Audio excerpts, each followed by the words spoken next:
Hello everyone. ఈరోజు ఈ వీడియోలో సింపుల్‌గా పొటాటో ఫ్రై ఎలా చేసుకోవాలో చూద్దాం.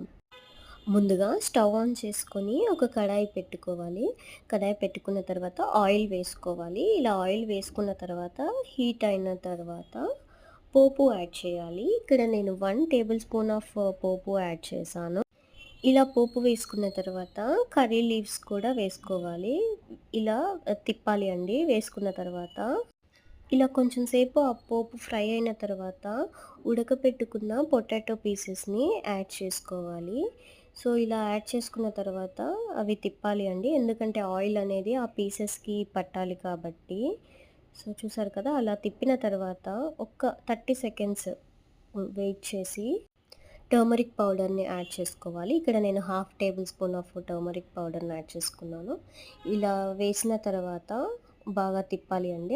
ఆ టర్మరిక్ పౌడర్ అనేది పీసెస్‌కి పట్టాలి. తర్వాత రెడ్ చిల్లీ పౌడర్‌ని యాడ్ చేసుకున్నాను. ఇక్కడ నేనైతే సాల్ట్ వేయట్లేదండి. ఎందుకంటే నేను ఉడకపెట్టేటప్పుడే పొటాటోని రాక్ సాల్ట్ వేసుకున్నాను. సో, నేనిక్కడ సాల్ట్ వేయట్లేదు. మీకు తగ్గట్టు టేస్ట్‌కి తగ్గట్టు మీరు సాల్ట్, చిల్లీ పౌడర్ యాడ్ చేసుకోండి.